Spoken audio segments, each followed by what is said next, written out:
Welcome to the Culture of Things podcast with Brendan Rogers. This is a podcast where we talk all things culture, leadership and teamwork across business and sport.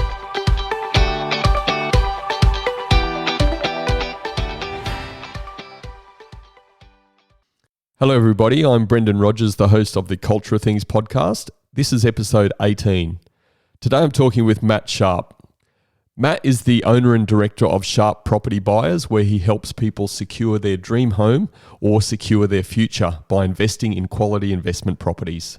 Away from his buyer's agent business, Matt coaches rugby league at the elite junior level with the Sydney Roosters.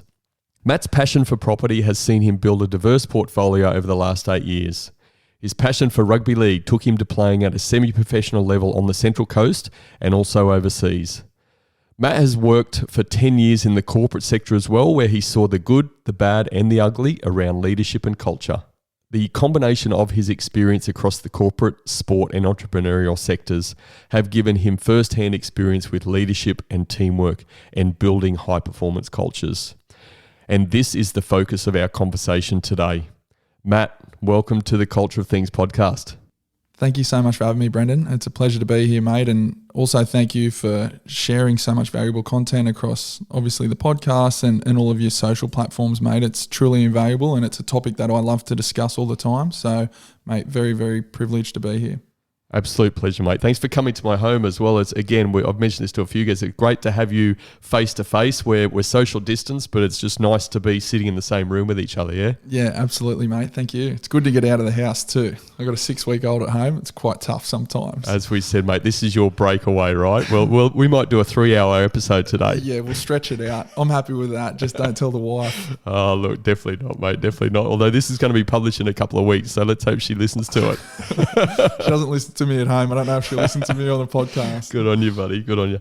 Matt, how about you just give us a bit of background about yourself, and I'd love you to dive into not only the corporate side of things and getting you to your own business now and what you've done there, but also your sporting journey. So give us a bit of your career highlights, so to speak. I recently created my own buyer's agency business here on the Central Coast, and the purpose for that was because I generally wanted to help people have better outcomes when they were purchasing property, right? I could see there was no one here doing it on the Central Coast at the time that I started. I'm a super, super passionate property guy. I've managed to build and continue to build a reasonable investment portfolio, and I just saw too many people were getting it wrong when it come to purchasing, right? They were getting their advice from the wrong person. They were being misled or mistreated by, sales agents or developers with people that had underlying issues, or just their values and their morals weren't in check, right? We all know the role of a sales agent. He needs to sell the house for someone that's looking to sell, and he's a professional and he sets out to get the best price or the most expensive price for that property. However, there's no one helping the purchaser, right? So I saw there was a huge opportunity there to help people get better outcomes and just have a professional by their side, an independent voice to guide them to better outcomes. Absolutely loving it. I probably underestimated how much work was involved, but thankfully, given my background in rugby league, also in the corporate space, it's probably helped me get to where the business is now. I played rugby league growing up, absolutely passionate, rugby league fanatic, aspired to play NRL, wasn't good enough to play NRL, again, mainly through talent, but also application as well. I underestimated how much work needed to be put in to play at the elite level at any sport, right? Not just rugby league. Although I did give it a fair crack, and in no way am I upset or bitter or anything like that about not playing. I had a really, really good career playing in the lower grades and then also semi-professional here on the Central Coast as well as overseas as well. Some phenomenal memories. I was lucky enough to win multiple competitions with my brother and some of my best mates, which are, fantastic memories. And even playing at that level, it's allowed me to grow a successful buyer's agency, right? Through the skills that I learned through leadership and culture and determination and grit and sticking to the cause and understanding process and goals and all of that sort of stuff. So all of those skills are basically now rolled into my entrepreneurial endeavors or journey and have put me in good stead to hopefully build and continue to build a successful buyers agency. You finished on that rugby league side, so let's start there. Let's dig into expanding on some of those things, determination and grit and these sort of qualities you talk. You were a young leader from an age perspective. I think you said you were 23 off air when you first led a semi-professional team. What are these sort of values and characters that you learnt were valuable in leadership, and how did they help you in your style of leadership in the rugby league sector?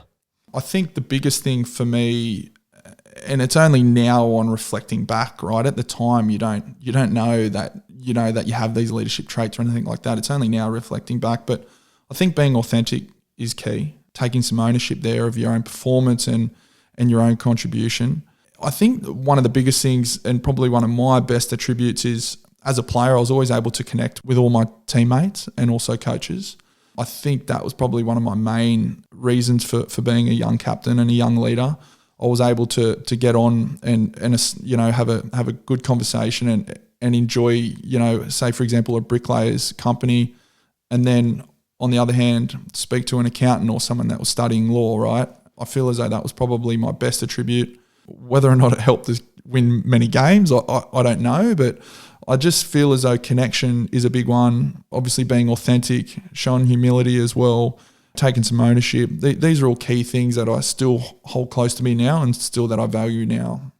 Let's talk a bit about one of those things in particular, ownership. That really stands out for me.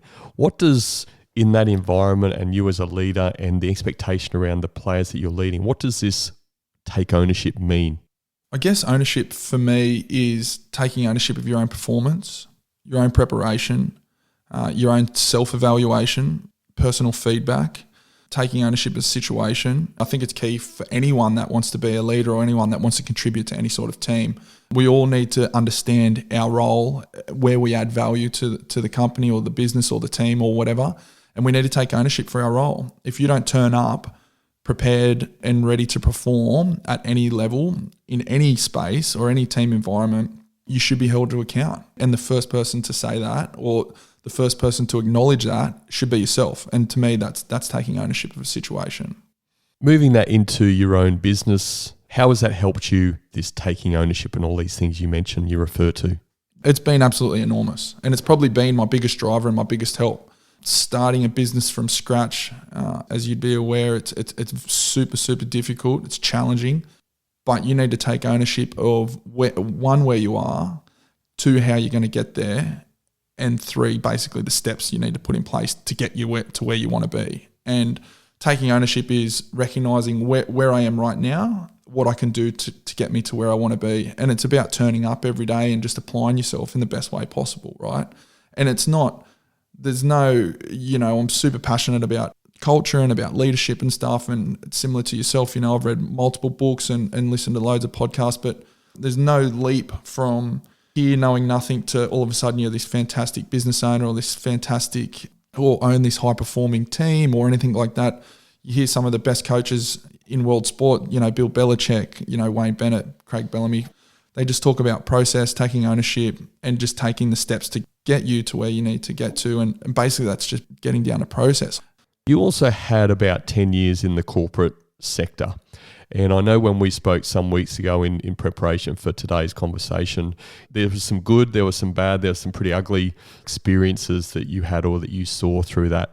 Could you just share what you learnt good around the corporate space in that 10 years? And maybe also then we can dive into maybe the stuff that you felt, well, me as a leader, that's not something I would ever do, the challenges that you saw. Yeah, absolutely. I spent just over a decade working in one of the biggest corporations or companies in Australia. When I first started, things there were great. It was a job where I thought I was going to be there, forever. And I wanted to retire. I was very, very content in the position I was in. I absolutely loved the team that I was working within. It was fantastic. Slowly but surely, I guess things started to deteriorate there. I don't know if it was because of new CEOs or at board level or whatever, but I guess things did deteriorate there quite dramatically. Some observations from my point of view and reflecting back on those 10 years. Early in the piece, something that was really, really important to that company was keeping people happy. Okay, it was a very family environment. We used to do like loads of functions and we would get together to watch, say, like the Melbourne Cup or State of Origins or anything big. And it was all about literally just trying to keep the employees happy. Okay. And because of that, everyone was in a better mood. Everyone was willing to share. Everyone was willing to help. That there is invaluable, right?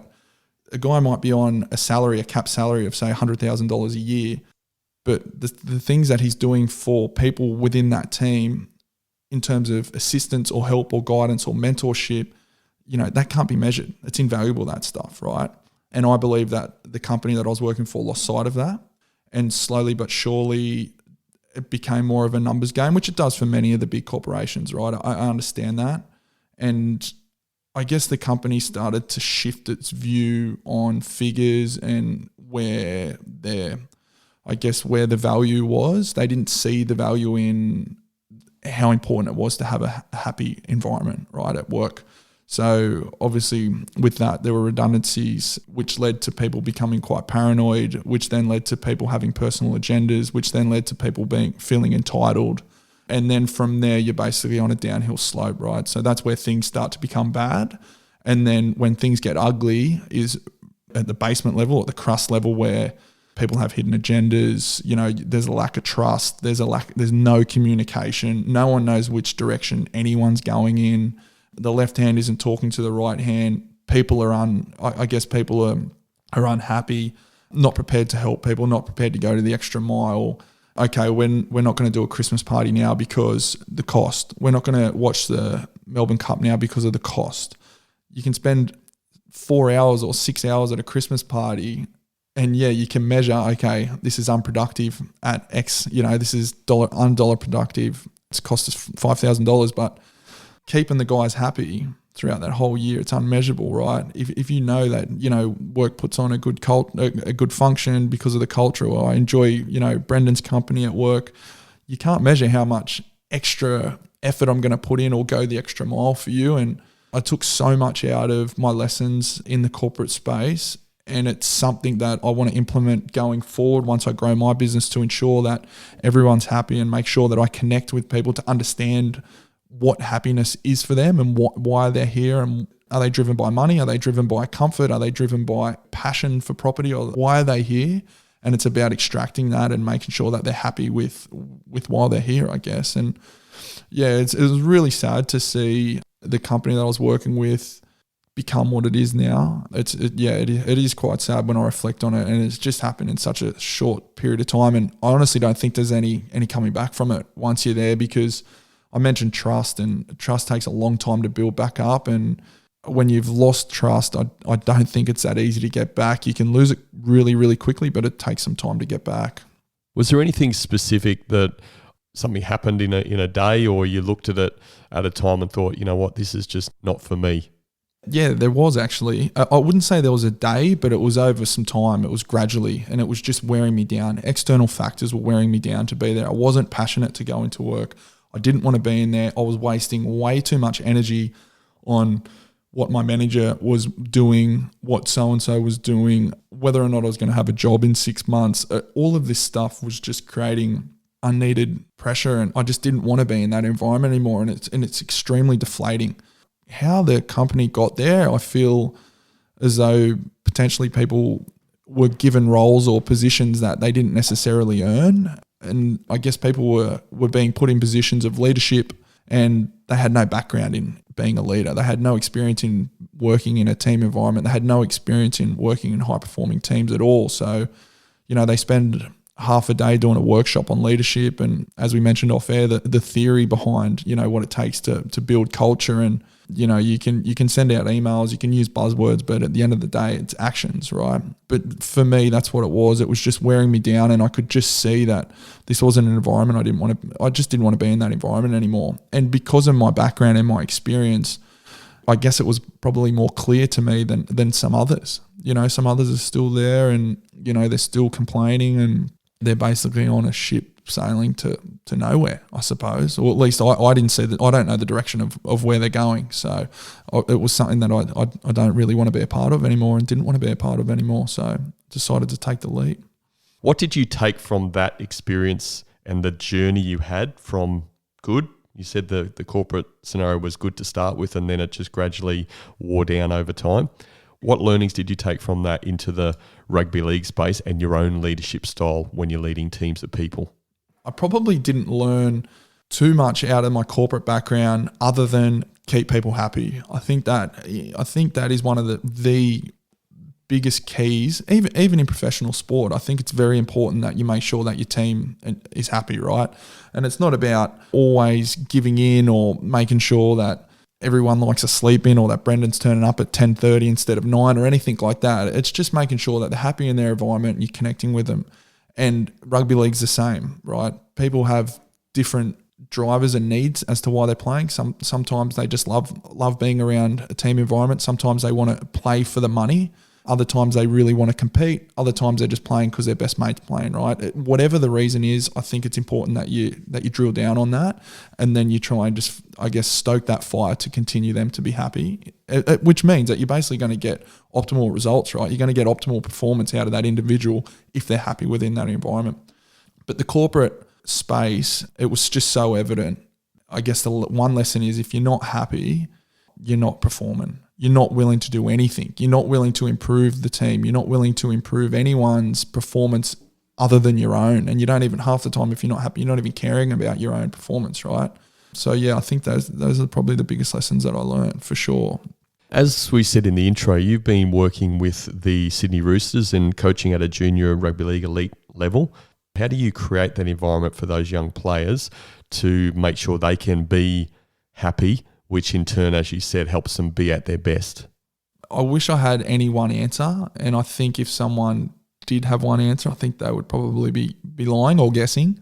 It's about creating an environment where the kids are challenged, also rewarded, and also encouraged.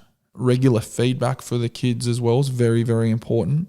And I'm so lucky and so fortunate to be involved in a rugby league team such as the Roosters. Admittedly, we don't have a lot to do with the seniors. I've only been to minimal sessions down there, but very, very impressive setup. You have people like Trent Robinson.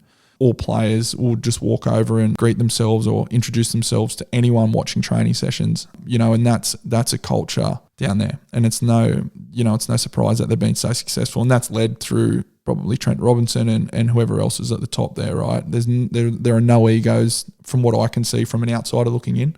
But up here on the Central Coast, working with the juniors, I think it's very important that the kids, I guess, feel valued. I think that's very, very important. You need to challenge the kids, and you don't want to give them an arm to, I guess, a cuddle all the time, but you need to know that they need to know that you're there, you're supporting them, and you're in their corner. And I think that's super, super valuable. Mate, I want to get your perspective on the culture of rugby league. And when I say that, it does seem to be a constant flow of off-field incidents, off-field discretions, I suppose you can say. What is it about rugby league when you can compare it to maybe some other sports that they don't seem to have the same sort of level of off-field discretions? Yeah, mate. And, I'm not immune to it either, right? I hate picking up the Telegraph, or I hate seeing another story on Fox Sports where another player's, drink driving, or he's had a major discretion or something, right? Domestic violence, whatever. I sometimes get embarrassed, and I do take it to heart sometimes. If I had the answers, I probably wouldn't be sitting here in front of you. I'd probably be sitting down in NRL HQ somewhere. But, mate, it's a tricky one. And I know a lot of people in the NRL are doing a lot of work, and probably more work than ever before, to try and create, one, a better culture, but more importantly, better individuals, right? And prepare them better for life outside of rugby league, whether that's outside of the training hours or outside of once they've finished their careers. An observation for me, I think rugby league players, they're not your run-of-the-mill guys, right? You have guys that are going into battle to run into 3 different guys that are trying to hurt them as much as this guy with the ball wants to hurt those guys. And there's a lot of emotion and there's adrenaline charge there. And ultimately, they're risk takers. So I don't think it's hard to ask someone to go out there on the field and run as hard as he can into 3 guys that weigh 110 kilos and then walk off the field and say, oh, listen, mate, you have to be a choir boy now. We don't want you to do X, Y, Z. I'm not saying that they should be breaking the law, and I'm certainly not condoning that. But there's a certain contrast there, right? They're polar opposites to say, you know, you need to be a model citizen, but on the field you can do anything you want in order for us to win. I think that that's an observation that I've seen. I don't know if it's a valid reason or not. Well, it's certainly not a valid reason, but yeah, it's just an observation, I guess, that I've seen.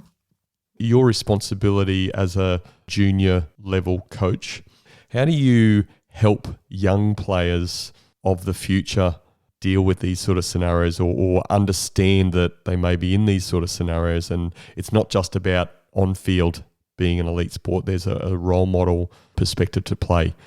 Yeah, mate, really, really tough question. And as I mentioned before, like the NRL are doing a huge amount of work to make sure that these kids coming through are aware of their environment, are aware of their surroundings, aware of the dangers of holding a mobile phone that has a camera on it 24/7.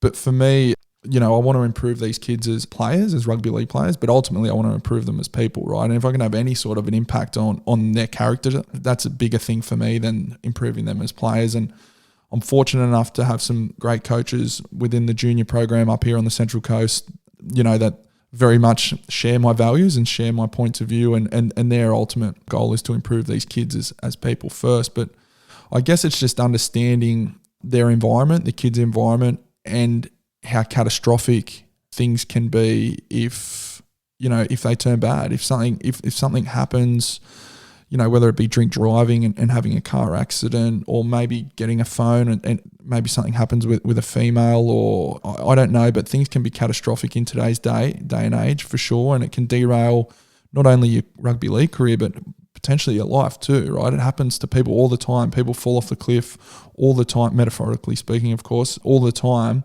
You know, unfortunately, they just can't get back on the track. So I think it's having a holistic approach to life in general. And yeah, I guess not only improving yourself as a player, but trying to improve yourself as, you know, as a human being too. I think it's important, very, very important. There's another scenario going through my head that I really want to get your view on. Cooper Cronk, Latrell Mitchell. I look at those two players, and again, I'm just an outsider. I don't know any of those two gentlemen, but I see one as a really quality team player, and I see the other one maybe not such a team player. What's your view on a rugby league player being the ultimate team player? Mate, yeah, it's a good question. And those two individuals, I don't know them personally, so I'm only looking at it from an outsider as well. Obviously, Cooper Cronk goes without saying. His application to his job, his team, his role within the team is phenomenal. Probably unmatched, I would say. Maybe Jonathan Thurston might be the only other one. And Latrell Mitchell's an interesting one. Again, I'm only a punter from the sidelines. But the information that I get about Latrell is he's really, really well liked and well respected within the team. I don't know, the media certainly portray him in a slightly different way. But generally speaking, I guess the ultimate team player for me is someone that turns up every day. They want to make themselves better, or they want to make the team better, and they're willing to go outside of their comfort zone or outside of their comfort levels to improve their own performance or the team's performance, right? They have no ego. They're willing to give more than they take, and they're willing to basically buy in to get to a common goal. I think that's the ultimate one. And I've heard a couple of examples around some NRL players that obviously have done that, some really, really successful players. Like I mentioned, Jonathan Thurston. There's stories about Jonathan Thurston where he announced his retirement midway through the season, and right up until their very last training session, he's the first guy training. He's the last guy to leave. Now, if that's not someone that has a bigger vision for the team to improve or has a bigger purpose than his own agenda, I don't know what is. You know, he could have easily just cruised into the sunset, not worried about his own performance. Mate, he's one of the best players to ever play the game. He can quite easily get by playing a game of NRL without a problem, but he generally wants to make himself better, make the team better until the day that he hangs up his boots. You know, that's quite phenomenal. Again, I'll use him as an example as well.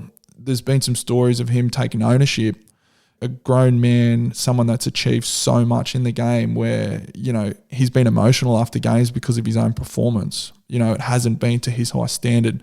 Now, I think if you're in a team, if you're sitting in the sheds and you're looking across at someone of his stature and someone that's achieved so much in the game and you're a younger guy coming through, how does that not rub off on you, right? Like, that's leadership to me. That's taking ownership. That's leadership. And that's buying into a bigger cause than yourself. He's probably for an average guy, he's probably had a 7 or an 8 out of 10 game, but for himself, maybe it's subpar and he's not happy. He's not happy with it. I think that's the ultimate team, mate. I can't help but say this, but you mentioned one JT, I guess I mentioned Cooper Cronk, but 2 Queenslanders, mate. Is the simple answer that Queenslanders are just better team players?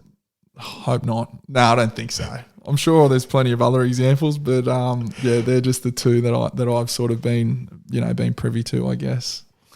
On that, and again, I'm pushing you. I'm a Queenslander. You're a New South Welshman, and I know New South Wales have got the upper hand at the moment, but what were the differences, as a passionate rugby league player and supporter? You had the Queensland State of Origin team for 10 series in a row, back to back. I can't ever see New South Wales doing that, to be fair. Us Queensland just would never let that happen. What did you see differences around such a Queensland team that was so strong and powerful? Yeah, they had great players, but was it something more there? Because New South Wales also had some fantastic players over that generation. Give us your thoughts on that. Yeah, mate. And again, if I had the answers to this, I'd probably sitting down in NRL HQ, right? I don't know. Look, goes without saying, you have 4 people in critical positions there. You have Cooper Cronk, Jonathan Thurston, Cameron Smith, Billy Slater, and also even Darren Lockyer, I think, may have played there in the early days at 5'8", right? And probably Greg Inglis as well. But if you want to look at it and try and look at the similarities in a business or a corporation, like you look at those 4 or 5 guys, they're your board members. So players that come in, and I'm sure there's others, right, that had huge influences on that team. You look at them, and those guys were there basically for that whole decade. So they set the standard. They set the culture. They set what was acceptable. And again, I'm only looking from an outsider in. Look at the New South Wales side. Unfortunately, due to form, due to just looking for answers, understanding how we can beat this champion side, we didn't have the answers. I could probably name 10 different combinations that we use. I can probably name half a dozen halfbacks that we used, half a dozen dummy halves. There's 3 or 4 coaches in that period as well. I think the biggest thing was the stability for those guys, and it was matched. The stability was matched through some champion players and some guys that, hold really high values and high standards as well. Whereas New South Wales, unfortunately, we didn't have that caliber of players, and we didn't have the stability within the team and within the structure. And it's a really, really interesting one. I don't know, looking back, if New South Wales had the ability to say, and we weren't far off a few times, right? There's only a couple of points in it, but I don't know if they had the time again, if they would be like, okay, let's just stick to this, our structure, and not worry about what's happening at the other end, and let's try and do everything we can to improve what we have here. But I think it's quite clear, you can see why they were so successful in Queensland, because of those players and because of the standards. Like, you never hear those 4 guys or 5 guys that I mentioned in the papers. Like Cameron Smith's never out drinking, carrying on. He's the ultimate professional. Everyone loves to play with him. He's the ultimate teammate. It's even similar to, Bill Belichick, Tom Brady. I know Tom Brady's left now, but same thing. They have standards there, and you rather get on board or you're out. It's that simple. It's a good segue into, again, moving that into business. And again, you've got your own business. You've had that for some time now, and you've got plans to grow that. What sort of lessons that you've taken from your sporting days and being that passionate rugby league supporter as well, so what you're seeing from the outside, what are you going to take into your own business and building that culture, building that team, building that high-performing environment for your organisation? It's something that I think about a lot. I guess as a leader within my business going forward, I always want to be someone that's approachable and always just a stakeholder within the team. Some of my best coaches, they haven't been dictators. They've shown tremendous humility. They've been very approachable. They've owned their mistakes, and also they've asked for and received a lot of feedback from players. I think that's very, very important. I learned a tremendous amount from rugby league. Like I said, I never played at the NRL level, but it taught me so much. It teaches you grit, determination, goal setting, being self-aware, being able to receive feedback, external and internally. I think team sport gives you so much that translates into business. And even now, having the ability to connect with people from all walks of life, having the ability to take some ownership of where I'm at now at business and what needs to be done, having the ability to prioritize and then execute on that when I'm prioritizing is super, super important. And also just having the self-awareness to know, where my strengths lie and areas that I need to work on as well. Like, it's just endless. It's really, really endless. And one thing that I used to pride myself on rugby league when I was playing was doing extras and training outside of, the norm. It didn't help me as much as I would have liked. But still, I used to thrive off being down kicking at the Oval when I knew that no one else was down there, right? Or preparing for a game and knowing that my opposition weren't preparing. And I love that about business now. Like I mentioned at the top when we first started talking, was I underestimated how much was involved to run your own business, and I'm still building, and I still feel as though I'm very much on the way up, on the trajectory on the way up. But I take pride in working early hours when other people aren't. I take pride on working on a Sunday when other people aren't. I take pride on working outside of after dinner when I know other people aren't. I hope to continue to have a strong work-life balance, especially now that I'm a young dad, but I take pride in those little wins, knowing that other people aren't there. And I used to love that. Even like I train a lot in the gym, definitely not a bodybuilder or anything like that. It's more just probably between the years why I like training, but I always enjoy training first thing in the morning. I'm usually in the gym around 5:30, and that probably is a follow-on from rugby league as well. I'm walking out of the gym at 6:30 or 7 in the morning, and I've trained, and I know the majority of people haven't. It's just a little win. It's a little tick of the box, and then you can sort of set your day up from there. So yeah, that's probably some of the main things that I've learned and hope to carry on and take forward with me. The one word that really sticks out to me, as it always does, is you mentioned feedback. Can you think about a situation when you were leading a team, a time where you gave players or even an individual player feedback? Like, what was that about, and how did you find that situation? Like, just talk us through something like that, how you approached it. Something that I learned as I got older and become more experienced with rugby league, and now that I'm a coach, something that I'm very, very conscious of. So feedback, I think it's extremely important that your feedback should be probably 75% positive, 25% not negative but constructive, right? Or even 80%, especially with kids. Actually, anyone. I used to feel as though I used to play halfback, which I guess is, it's a leadership role within the team. You need to direct the whole team around. And I used to get the best out of my players when I would say, mate, that was awesome. Straight away, the feedback was there straight away within a couple of minutes or even seconds after someone did something really well. And if I needed them to do something that they weren't doing so well, I would give them the positive feedback first and then remind them of the other thing that they need to improve on. And that's something that I'm extremely conscious about now as a coach.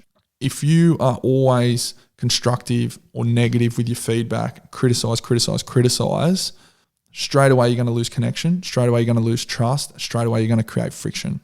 I understand that there are certain individuals that thrive on that, but I would say they're in the minority, really, really minority. I feel within a team environment, one of the biggest things that you can feel, if you're just a standard player, if you're a coach, if you're a captain, whatever, but everyone ultimately wants to feel valued. They want to feel as though that they're contributing to the common goal, right?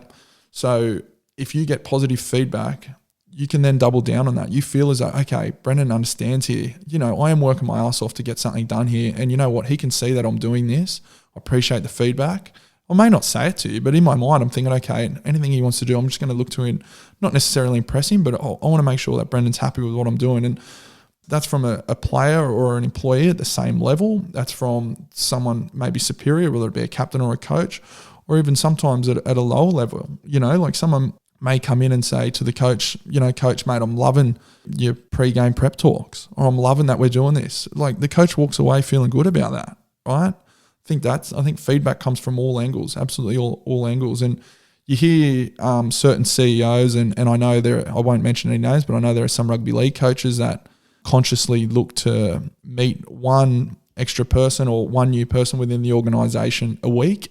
And that could be anyone from the cleaner all the way through to a board member, right? You connect and you give them some feedback, and I think that just builds relationships, and relationships are everything. And you joked a couple of times during this interview around your own performance and not quite good enough to get to NRL level. Was there any coach in particular that stood out to you that either gave you feedback or maybe didn't give you the feedback to help you improve your game? Mate, yeah, there are a couple, and it's probably, look, I was so lucky to be coached by some really, really good coaches. Paul Stringer, Jamie Goddard, both of those guys played NRL level. Jamie Goddard played State of Origin. I learned a lot off Jamie, more so around working hard for your teammate, and certainly no one's bigger than the team. And that was more through his actions and his application than anything that he ever said or did, okay?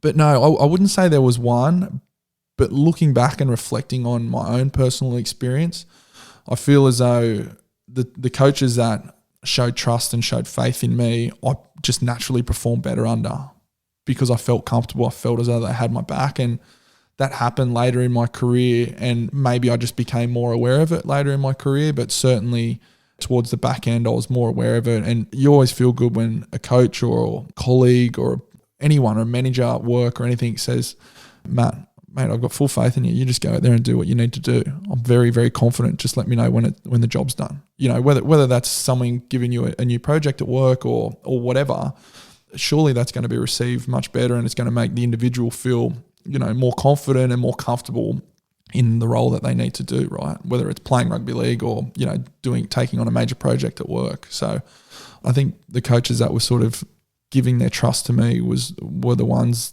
where I played the best under, for sure. Matt, thanks for sharing that, mate. I want to wrap this up a bit now. So I normally ask my guests if there was one bit of advice you could offer, what would that be? I want to flip this a little bit for you because, as we said, you led teams from quite a young age in that semi-professional environment. If you had your time over, what leadership advice would you give to your younger self? I guess the thing that comes to mind for me is ownership. As a young guy, it's hard to understand exactly what ownership is. And I wouldn't say that I was someone that used to play the blame game or anything like that, or I was quick to point the finger. But as I get older and become more wise, I think ownership's probably the biggest one that I would say to my younger self. And I would say take ownership of where you are now and what you can do to improve the position that you're in. And whether you want to move forward or move sideways or change jobs or whatever, take some ownership of the situation, work out some steps to how you want to get to your goal or your end result, and then implement them. I think a lot of younger kids are quick to point the finger, whether it be on performance, on where they are in life or whatever. But I think ownership, without doubt, for me is something that I'm learning and still learning every day. I certainly haven't mastered it yet, but yeah, without a doubt, I'd say ownership for me. Hot seat's nearly finished, mate. Second last question. If the NRL season actually is able to finish this season, who's going to win it? I'm a Knights supporter. I don't think the Knights are going to get there. I think they might go close. I think Parramatta are going to be hard to beat. I think it'll be a battle of the West, Parramatta and Penrith. They talk about premiership windows. I feel as though Parramatta and both Penrith have that window. That's open at the moment. They have both teams have well-balanced squads. Both teams have got really, really good coaches. Both teams have young, enthusiastic rosters. But yeah, I think those two might meet in the grand final. If I was to pick one, I'll probably say Parramatta at this stage. Well, my brother will be happy. He's a Para man and I'm a Broncos man, so I don't think I've got much chance this season. No, I don't think so, mate, unfortunately. Mate, tell us how listeners can get hold of you. I'm on all the socials, Sharp Property Buyers, also obviously LinkedIn, Matt Sharp, and then website, www.sharpproperty.com.au. So reach out anytime if anyone has any questions or anything, feel free to call, email. Yeah, I'm always happy to see if I can help. Matt, it's fantastic to have a rugby league man on. It's fantastic to have a buyer's agent on as well. You're growing your business there. You're really helping people on the Central Coast and across Australia, to be honest. Your insights around your learnings in rugby league and leadership and those sporting experiences, and also the maybe good and not so good experiences in the corporate sector, has given us really good insight on those areas. So I really appreciate that, mate. Thanks for coming on the Cultural Things podcast and sharing this with us. Mate, not a problem. Really, really happy to be here. Thanks so much for having me.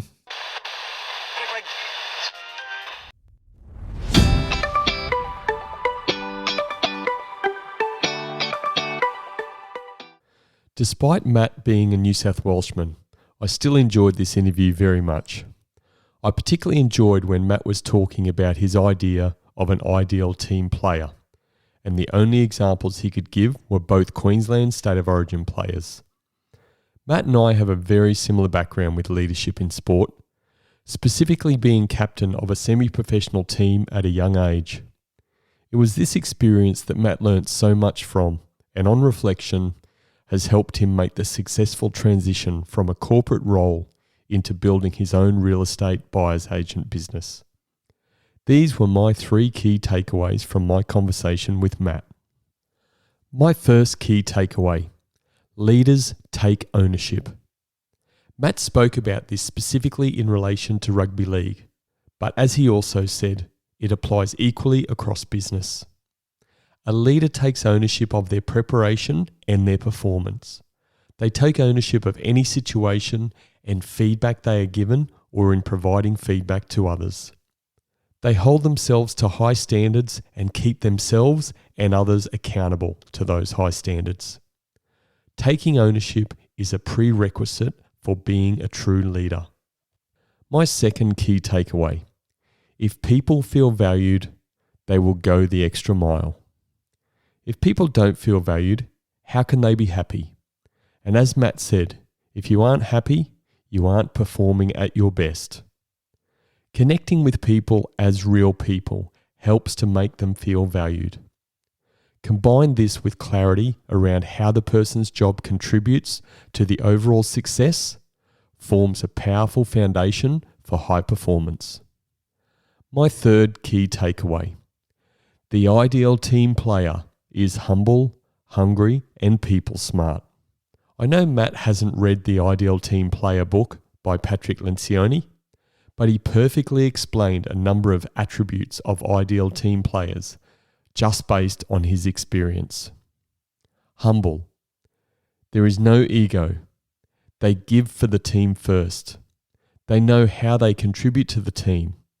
They are willing and committed to buy into a common goal. Hungry. They turn up every day. They do extras. They push themselves out of their comfort zone to make themselves and the team better. People smart. They connect on a human level with other team members. They know how and when to provide feedback to others, and they understand how their words and actions impact on the team. Oh, and as Matt referred to, ideal team players are also Queenslanders. So in summary, my 3 key takeaways were: leaders take ownership. If people feel valued, they will go the extra mile. The ideal team player is humble, hungry, and people smart. If you have any questions or feedback about this episode, please feel free to send me a message at brendan@brendanrogers.com.au. Thank you for listening. Stay safe. Until next time. Thank you for listening to the Culture of Things podcast with Brendan Rogers. Please visit brendanrogers.com.au to access the show notes. If you love the Culture of Things podcast, please subscribe, rate and give a review on Apple Podcasts. And remember, a healthy culture is your competitive advantage.